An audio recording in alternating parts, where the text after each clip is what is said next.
It is an honor and privilege to introduce to you the one and only Dr. Joe Marshall. Dr. Marshall is the President and Chief Executive Officer of Somerset Community College in Kentucky. She earned her PhD from the University of Alabama in English and Administration in Higher Education. She has also served as Vice President and Dean of Chattahoochee Valley Community College in Phoenix City, Alabama. In 2000, Dr. Marshall and her husband Scott moved from Alabama to Kentucky. In 2011, Dr. Marshall was named Businesswoman of the Year by the Somerset-Pulaski County Chamber of Commerce. Her leadership extends to a number of community college organizations involving state and national economic development, healthcare, and the humanities and fine arts. Being a mover and a shaker, Dr. Marshall also serves as an international facilitator for the Phi Theta Kappa Kellogg Foundation Leadership Development Project. In 2013, Dr. Marshall was presented with an award in her honor during the International Phi Theta Kappa Association Convention in San Jose, California.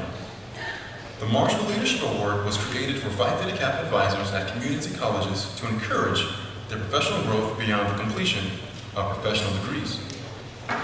Dr. Marshall has moved mountains during her term as President and Chief Executive Officer of SCC by paving the way for Somerset Community College to be recognized by the Chronicle of Higher Education for the 4th year as a great college to work for. SCC was the only Kentucky college on the honor roll this year. SCC has also been distinguished as one of the best places to work in Kentucky for 9 out of 10 awards. Everyone, please stand and welcome the mover and shaker herself, Dr. Joe Marshall.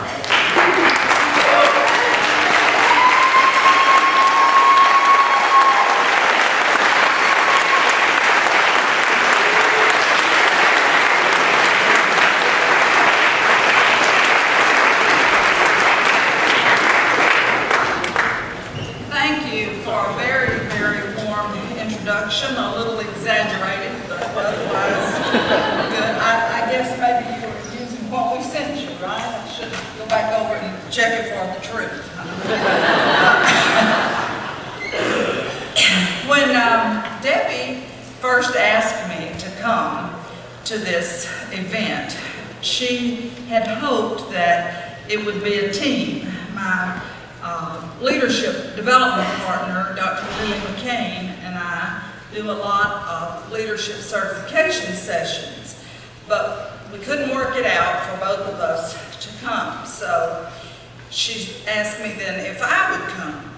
And I was a little hesitant until I found out that she had also contacted my dear, dear friend, Cliff Wood, whom you heard earlier, and that he was going to be here.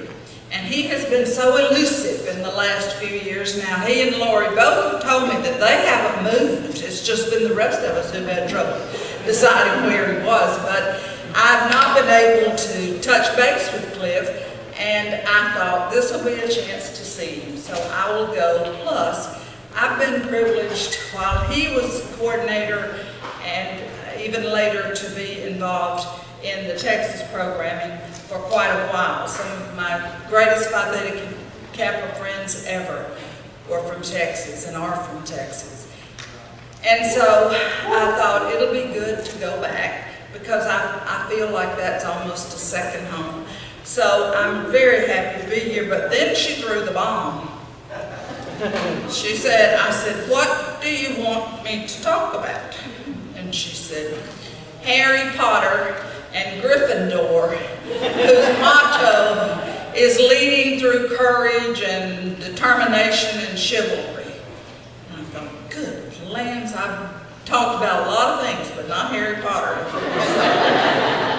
I actually had read the first book years ago, but I didn't read the whole series. But my daughter was an addict to it, so I immediately sent her an email and I said, Kristen, I've spent many nights helping you with the science.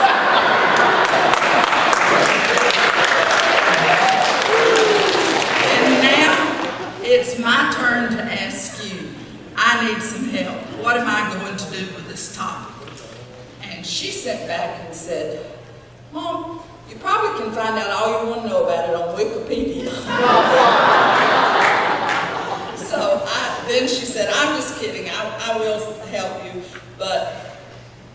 really have a chance to work on it too much. And then I got another email from Debbie, and she said, don't reread that book. Well, I did a little bit, because I did remember enough of it to fast turn the pages and read. And as I read, I thought, she said, what I want you to do is just tell your story. And we all heard Cliff's Phi Theta Kappa story, his Texas Phi Theta Kappa story, earlier today, and it was delightful to walk down memory lane in so much of this, because I knew him then and had shared a lot of those experiences with him. And I thought, well, she told me that he was going to be here and he was going to talk about that, and I thought, well, you want my Phi Theta Kappa experience? She said, no, just your whole life. So sit back and relax. And we're going to start when I was born. Not really. But I did find, as Kristen and I talked, and we talked about Harry Potter and the problems he faced from the beginning. And I found, well, maybe we had more in common than I actually thought we did, because he was in a situation that he knew he didn't want to continue. He didn't know where or what he was going to do, but he was not happy with that Mogul family. Now, he didn't know, see, I did read enough of it to remember. He didn't know that there were other opportunities for him, but he just knew that there had to be more. Have you ever thought that about your own life? There's just got to be more. There's something else. I don't know what it is, but there's something else. Well, I found myself thinking that as I grew up. I was in a small community. I did have a loving family. I was not stuck with the Moguls. But education was not a great part of my background. And I had a few people in my family who had gone to college, but not many. In my immediate family, no one. And I didn't know that I was going to college, but I knew that I wanted something more.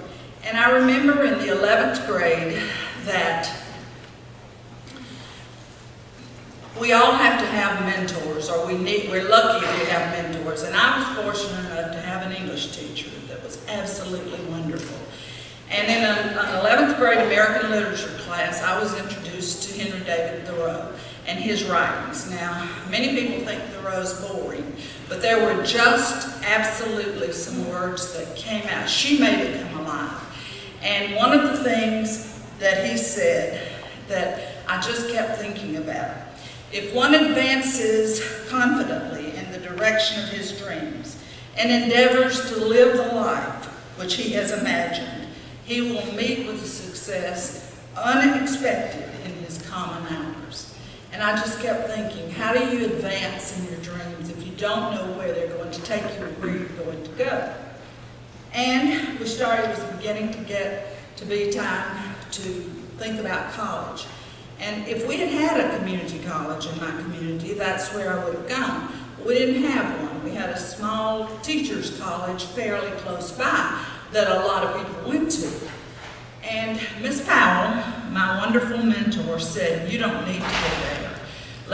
I want you to go to the University of Alabama. Now, that was as far and as foreign to me as Hogwarts was to Harry. I'd never been on the campus. I'd never been anywhere close. And we thought, and we grew up thinking anyone who grew up north of Montgomery was a Yankee. And so needless to say, it was somewhat of a limited view. But she said, I'm going to take you up there. This was the spring of my senior year. So we went to Tuscaloosa and the University of Alabama. These were the Bear Bryant years, and everybody was all excited about football. And I was just overwhelmed, and I thought, there's no way. And so we went to talk with admissions folks, got the cost of attending. There was no way under the sun that I was going to have that kind of money. I knew that I couldn't do that. And she said, we're going to apply for some scholarships. So I went home just like I expected to get them. And it was time to go to college, and I hadn't heard about any kind of scholarships. But I'd been registered and accepted and had a schedule. It was summer, and the idea was if I went in the summer, I'd have a better chance of getting scholarships than if I waited till fall, because many of them had already been assigned. And I remember so well her saying to me, "Don't worry about it." I said, "Look, I'm not sure I can even dress like all these folks." And she said, "Don't worry about it." When I came to college up here, she was Phi Beta Kappa. She was everything. She was very, very intelligent and was able to see in students, and what many of us and many of your advisors have done for you, see something that she wanted to help develop. And I was so fortunate because she saw that in me. She said, "Look, when I went to college, I had 3 dresses. And I'll never forget this story. She said, I had a Monday dress, a Tuesday dress, and a Wednesday dress. And Thursday, I had to wear my Monday dress again." And she said, "So don't worry about your clothes. It'll be fine." Well, I guess I took the words to heart that I'd read from another American writer, William Faulkner, who said, "Without fear, there cannot be any courage." And I was afraid. There is no question about it. I was afraid. But I went, got assigned into a dormitory. And my roommate from that summer and I are still friends. As it turned out, she married my husband's roommate. So we married roommates. But anyway, she said to me that later on, she kept saying, "Why don't you unpack?" And I'm thinking, I'm going to have to go home. I don't know if I'm going to get my scholarship or not. So for 3 days, I didn't unpack. And she thought I was the weirdest person in the world. I just said, "Oh, I'll do it later." Well, I got a call on the 3rd day from the dean's office, and I went over, and he told me I had a full ride scholarship and that I was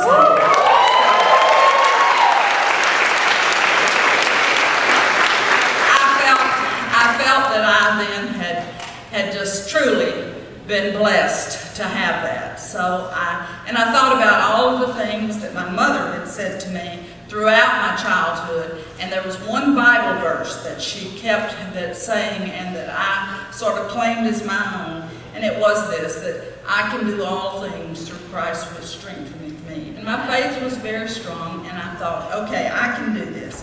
So went to college got underway. I loved it, loved every minute of it, and had a great time, and got elected to some offices, and then faced again with a situation in my junior year that some of you will remember hearing about.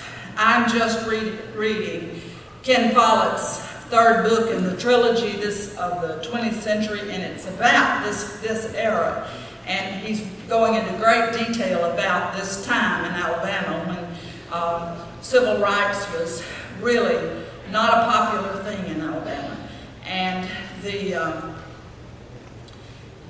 dogs in Birmingham and the fire hoses. Now, I was in Tuscaloosa, but this is the time when George Wallace, the segregationist governor, stood in the schoolhouse door to try to avoid the integration of the university by Vivian Malone. And I was there that summer when she came.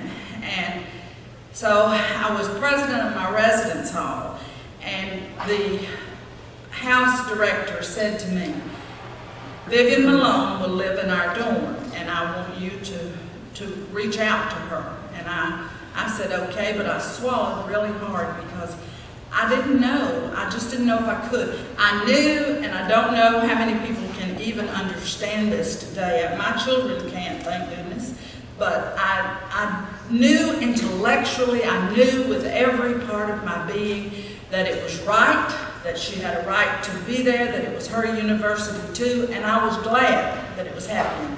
But there was something within me. I was a part of the culture in which I had been brought up, and there was something within me that was afraid, very much afraid, and knew that it would take more courage to step out and go against all of those mores that I had grown up with and what so many people that I knew considered the norm, the regular way of life. But I remember one time early on, I stepped in the elevator with her, and it just so happened that the two of us were in the elevator together. And I thought, okay, this is your chance. You gotta speak to her. You gotta say hello. You gotta welcome her. I lived on the 3rd floor, and she lived on the top floor of the dorm. Well, we got to the 3rd floor and I hadn't said anything. So the doors opened and I just stood there. The doors closed and I rode on up to the top. And just before she started to walk off the elevator, I said, wait a minute, I'm Joe Grimes and I just want you to know I'm very happy you're here. And she looked at me and smiled and she said, thank you, I'm Vivian Malone, and I appreciate you saying that. And I felt like I had accomplished the world, and it was nothing. It was a very, very soft, small step.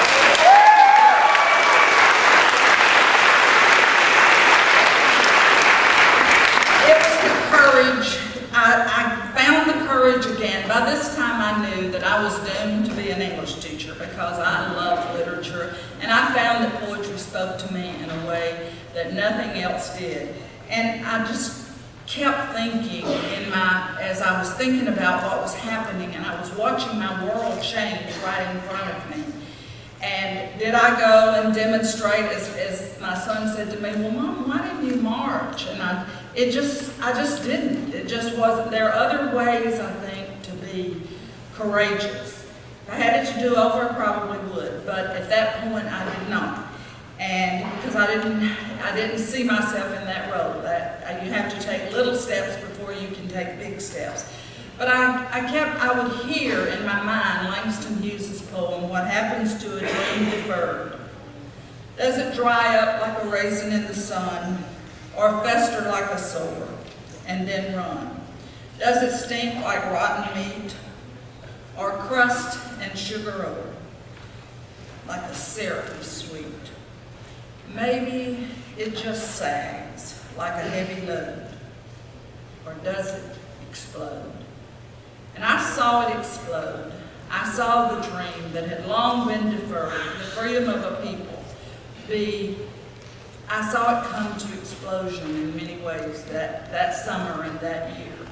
And all the way through, I felt myself changing, and I felt myself growing and realizing that courage and determination you have to have fear, as Faulkner said, and I was afraid. I was afraid of the changes that were coming, but I knew they had to come, and I had to open the way to be able to.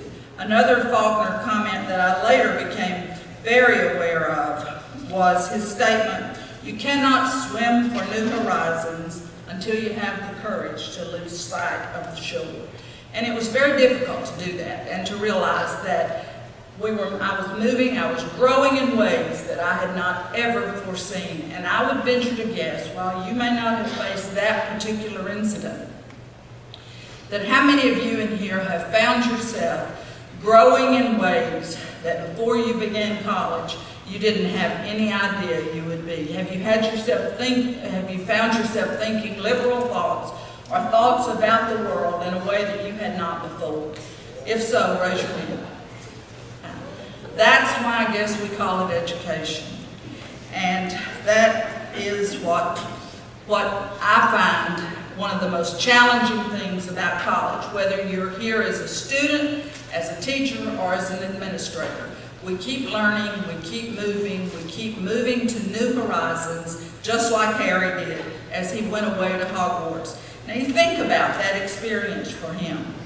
He was not asking for that particular thing, but once he found it, he embraced it. And I think that that's one of the secrets that we can emulate, and that is, we may not know, some people do, and I admire that. If you've all known people who know exactly where they're going and what they want to do, and they can tell you where they're going to be. Many of them have a time frame, but they know when it's going to happen.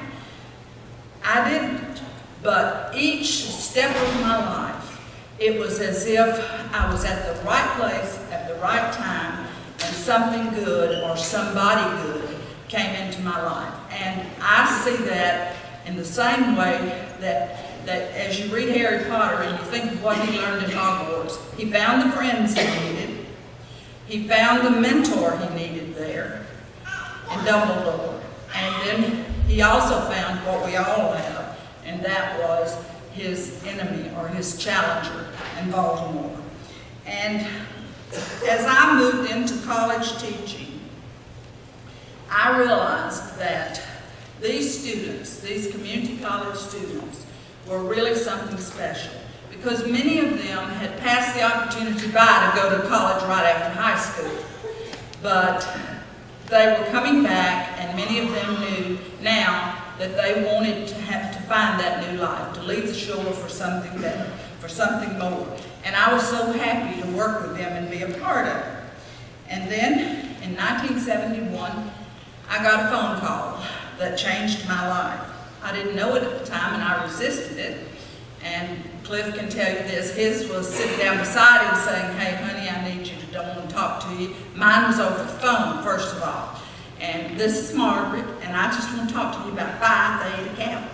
And I didn't know what that was, and I knew that, like someone said earlier, I wasn't particularly interested in being involved with the fraternity. I had all those honorary things on my record, the honorary fraternities that we had never met. And he said, she said, "I just want you to think about it. Would you do that?" And I said, "Look, I don't know that I'll have time. I have a brand new baby." And she said, "It's all right. We all have babies. It's nothing unusual. I mean, it's pretty special." Well, I resisted it for a while. Actually, my dean talked to me about being, being what we call sponsor then for the chapter at the college. And I didn't think I could say no to him as a young, untenured teacher, so I agreed, but I didn't do anything with him except we just basically had inductions and initiations, and that was about it for a couple of years. And then Margaret called me again. She said, "I want you to come to the convention." And that year, in 1970, I told her, I said, "No, I can't, Dr. Mosette," or she wasn't, I think it was just Margaret. She wanted to be called Margaret even then. She said, "Just come to convention." I said, "I can't. It'll be during the same time as my baby's birthday." And she said, "Well, just bring her with you, honey. We can celebrate it there." And I did. And I went. And at that time, that was in Washington at American University. You remember that, Cliff? I'm sure you do. And I was bowled over with what quality the program had. And I thought, this is wonderful. I really want to do this and help my students get to be a part of this. So that kind of got the ball rolling. And for me, that one decision to get involved in Phi Theta Kappa, probably next to marrying my husband, was probably the most important decision I made as an adult. It changed my life totally.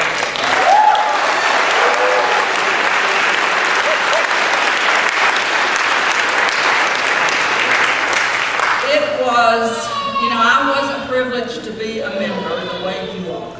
But as you've seen with some other folks, I have been fortunate enough to be an honorary member. And I can't go back and be that member. But what I can do now is make sure that other people at my college and in other work, the other people that I work with have that opportunity to enjoy the membership. We worked, my chapter was Pi from Jefferson State Community College.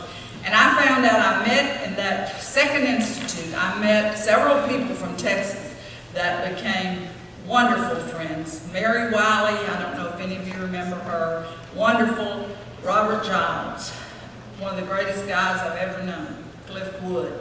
And I remember at that institute, Robert Giles, who had the marvelous Beta Alpha chapter, it was like synonymous with success in Phi Theta Kappa.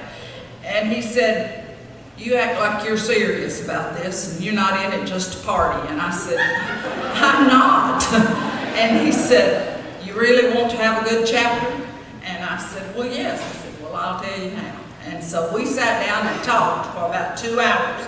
And he gave me some advice on how to work with the chapter, what to do, and so on. And it was wonderful. I mean, from that point on, my chapter went places, we did things. I've had the experience of seeing students accept awards and to visit places that they never would have dreamed that they would have been able to go. I've seen them grow in the same way that I grew through going to college and having the experience that I did there. But the experience with Phi Theta Kappa was so much greater and so much more.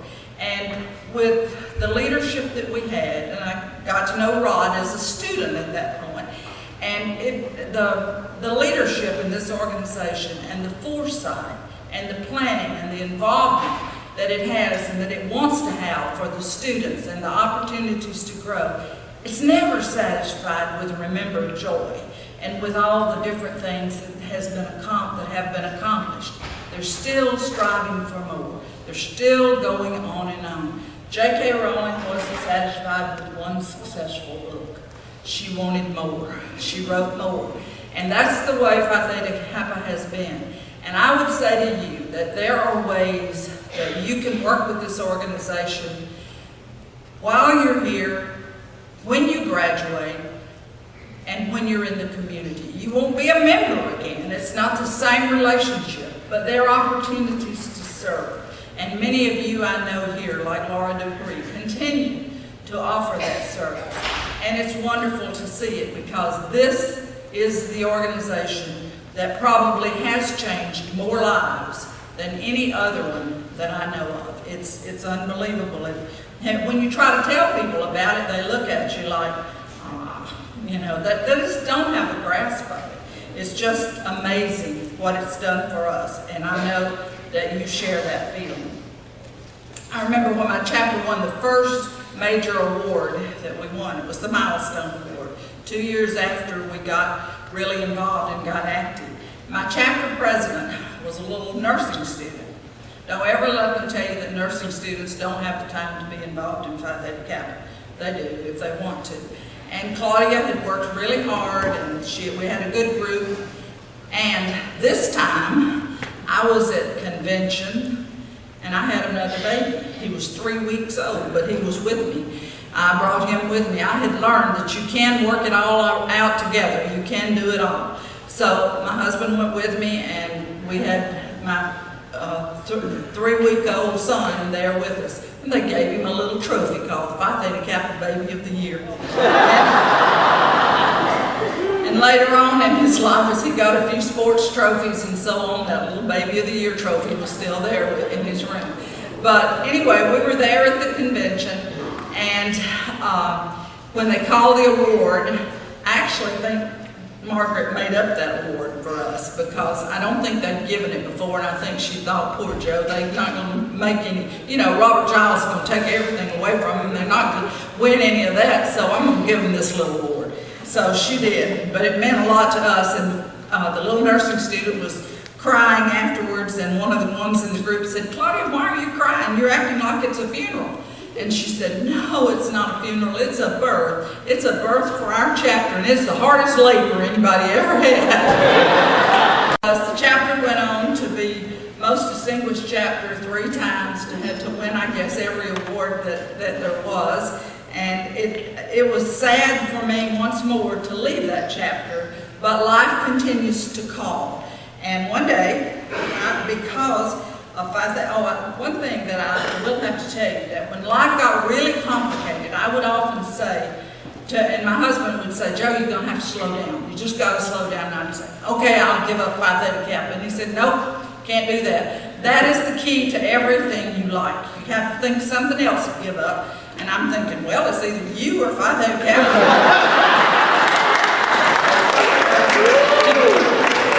But he was right. It has been the key to so many things. People that I've met, friendships that I will never forget. You may not see them every day, every year, or even every few years, but it's still there. And you know the times you shared and how dear they were.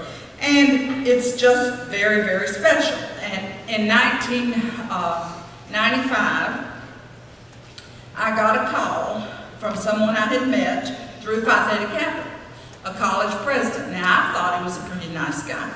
But you see, I hadn't worked for him before. And he said, I want you to come be my dean here. So Scott and I talked about it, and he said, this is your chance. You need to do this. Because the dean on our campus, who was vice president really, was there until this year, so if I'd stayed there, I'd still be there too. But anyway, I went down as the dean, and I met my Baltimore. That president, I learned more about what not to do as a president from him. It was really not a fun time in my life, but the people I worked with were wonderful, and that made it good. And I found out this, that when things are not going well for you, and you think about, Harry found this out too, when things are not going well for you, there are some things that make it possible to get through it, and that's usually friends. And that's what I found there. The people that I worked with were wonderful. But I was in a bad situation because of the insecurity of my leader, I guess I could say. But anyway, I was also able to be at this time on the Phi Theta Kappa Board of Directors. And through that, I'm representing the regional coordinators.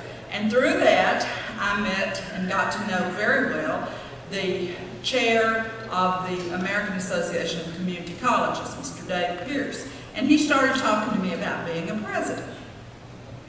And I thought, I never have thought about that I wanted to be a president. And he said, well, you really should think about it.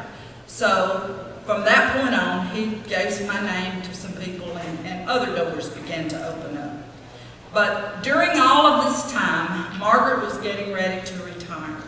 And one of the highlights that I think of in my Phi Theta Kappa experiences was the very first Moselle Award that was ever given, she gave, and Robert Giles and I were two of the recipients. And then Cliff, I believe, was the next year. So, I mean, this was wonderful. Advisors, we didn't have to apply. She just picked us out. So just think how that would be if we didn't have to write all that big application. But she was getting ready to retire. And during that time, I got to know another Texan that I came to love and know that was just one of the most outstanding people that I've ever known, and that was Tony Sadberry. Does anybody in here know, do you remember Tony Sadberry? And he was an international officer before, I believe, the first African-American international officer. But he was a wonderful, wonderful guy, and we lost him a couple of years ago. And it was just a friendship that was just so special to me. And I just want to say that was just one more rich experience through Phi Theta Kappa that came my way. So many things. I could talk for 2 hours about the wonderful friends, the experiences, the opportunities. It was through Phi Theta Kappa and that Moselle Scholarship, Moselle Award, that I was able to go to study at the University of London, something that just again seemed out of reach for me. My family was able to join me, and for the first time I was able to travel all over England and stand on the ground that I loved so much, and see the places where the poets and the writers that I had loved so much all this time worked and wrote. And it was wonderful, and it wouldn't have happened without Phi Theta Kappa. It absolutely wouldn't. When I think about the honors topics and the different people that I met, another turning point in my life came when we went to Oxford, Mississippi, and studied the topic, William Faulkner, His Land and His Legend. And I'd always enjoyed Faulkner. I didn't know a whole lot about him at that time or earlier on, but I met many members of the Faulkner family. Cliff and I together met a number of them. One in particular was a Faulkner nephew, Jimmy Faulkner. And Jimmy invited me to do some Faulkner lectures with him, some discussions where he talked about the actual people and places that Faulkner knew, and I tied it to the literature. And we had the privilege of going so many wonderful places and presenting. Yale University, West Point, many universities and community colleges. And I've been in Texas, actually in Grayson. We actually did that presentation here.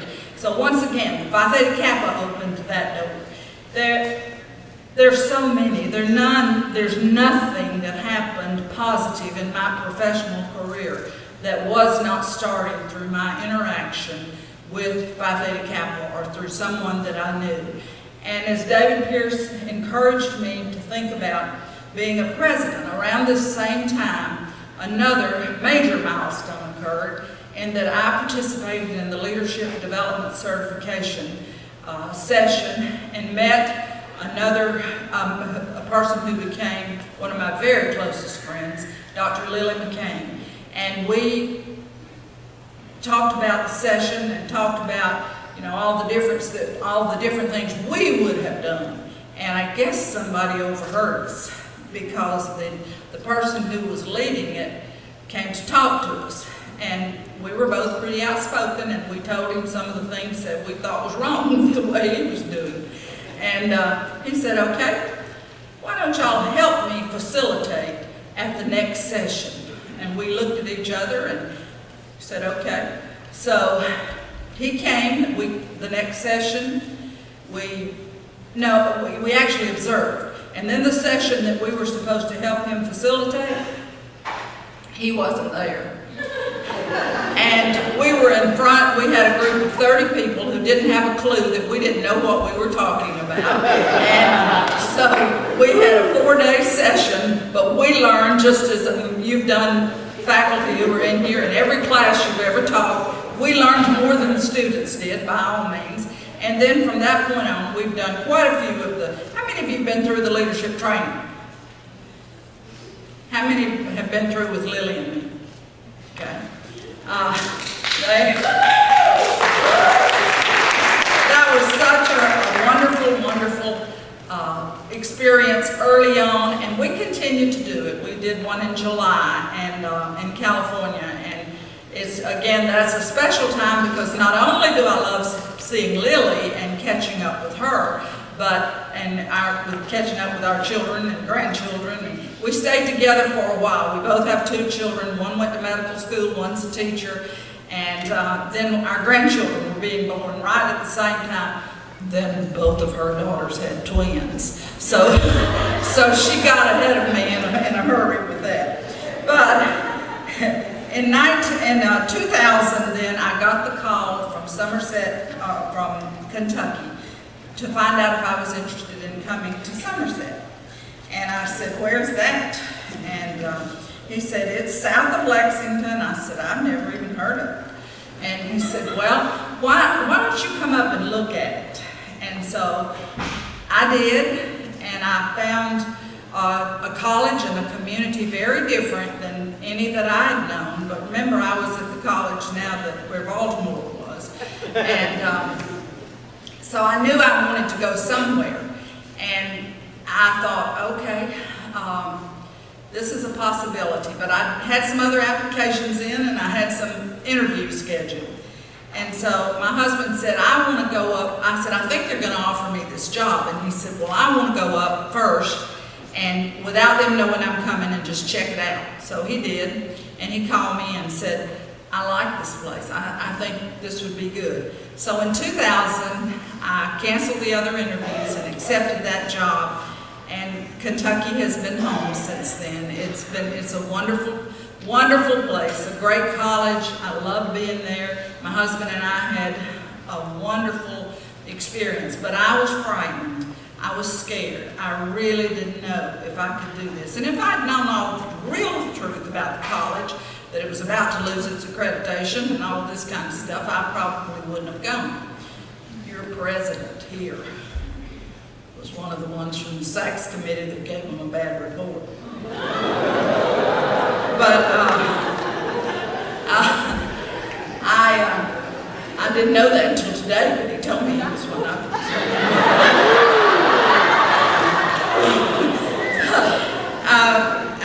I was so frightened, and Scott had to work out he was retiring, and he had to work out getting there, so I was there by myself the first week, actually 2 months. He was back and forth on the weekend. But when I walked in the office the first day, and I will never forget it, and I still don't know how he managed it because he wasn't there, there was this little book sitting in the middle of my desk. He knows how important reading and literature are to me. And this little book called The Little Engine That Could. And if you know that story, I just sat there and read it and cried. Little engine in the yard that needed to get up the hill, and he couldn't. The train had broken down. The train that needed to go up the hill had broken down, and the train asked quite a number of other trains to help him get up the steep grade, and they all said no. So they had excuses. They wouldn't do it. So then he asked the little tiny blue engine, and the little engine said, "Well, I don't know. I think I can." And so he hooked it up, and he struggled, and he struggled. And as he started up this hill, he kept saying, "I think I can do it. I think I can. I think I can." And then as he got to the top of the hill and started down, he said, "I thought I could. I thought I could. I thought I could." And that was, my husband was saying to me, Scott was saying to me, "You can do this. This is something you can do." So I kept that little book close to me, and I needed it a few other times, because after we got the college, I loved the college, and things began to work, not all peace and quiet and glory, and roses, but it was hard work. But we kept going, and we've got a good college now, and it's really, I think, an amazing thing to see how the college has grown and changed. We've built 9 new buildings since then. Our enrollment has grown, and we've received a lot of awards. My one challenge there was to get the Phi Theta Kappa chapter active and involved. And finally, I had to hire the regional coordinator from Kentucky to come there and work in our library to get our chapter going. So Margot Ham is there now, so that's working better. But then in 2006, I got the worst news of my life when they found that my husband had pancreatic cancer. And as he said, I'm not giving up, and he had surgery. My son was scheduled to be married on the day that his surgery was scheduled, and that we had gotten the surgeon who was very, very much in demand at Johns Hopkins, and nobody wanted us to change it. So I was going to be faced, Scott was going to miss it, I was going to be faced with missing my son's wedding. And I just picked up the phone one day. Once again, this is just, you just have to have the courage sometimes when you're very much afraid. Now, I knew what I was going to choose if I had to choose, but I called the doctor's office, who, world-renowned physician, and I asked his assistant, I said, "We have a wedding scheduled this day. Is there any possibility that this..." She said, "Heavens, we're not going to make him have surgery on the day of his son's wedding. You come in the day after." So it worked out, and we did. And then we were blessed with 5 more years that were unbelievable. We traveled, we had a wonderful life together, and I did think, and we read The Little Engine That Could quite a bit and talked about that. And as his saying was, "Well, I'm still buying green bananas." And he did, right down till the end. And then 5 years later, he died. And that was 3 years ago. And that has been, for me, the greatest challenge that I've ever faced. I'm there, and I think that that's where I need to be, and I should be. And my life has its joys, but it's not the same. And I think about, again, back to literature, a quote that to me just says it all. And that's from the English poet William Wordsworth, who said, "Though the radiance which once so bright be now forever taken from my sight, though nothing can bring back the hour of splendor in the grass and glory in the flower, I will grieve not. Rather, I will find strength in what remains behind." And you know, there is a lot. When we lose something, when you lose something in your life, there's still an awful lot that we have left. And when we look at it in that way, and to think about all the blessings that we've had, there are so many ways to be thankful for that which we have, and that which we can continue to do. And you know what? Their new joy is waiting. I know that. Scott's not here, but his spirit and his memory is. The 2 beautiful children we made together are here, the 5 grandchildren, and all of you. He loved Phi Theta Kappa just as I do. And you're here, and you're carrying on, and you're doing the kinds of things that we hopefully had some part in inspiring students like you to do in the past. So, you know, Harry Potter is a great little book, and I did have the chance this summer. I was in Scotland and had the chance to see where J.K. Rowling lives, and just to know that, you know, this woman sat in that coffee shop, went to the coffee shop where she wrote, and just wrote these stories. You know, just think about it. She didn't know that she could do it either, but she had the courage and she had the bravery to work through the fear of failure. And what often starts out as just an experiment or just trying to see if you can do it will turn into something beautiful. So I wish you all the best. Texas is a wonderful example of what Phi Theta Kappa can be. And Debbie is a great leader. You've had 3 wonderful leaders. She's wonderful. Mary was wonderful. And we all know that Cliff is the best of all. But you continue to grow, and I am so happy to be able to be back with you and be a part. Thank you so much.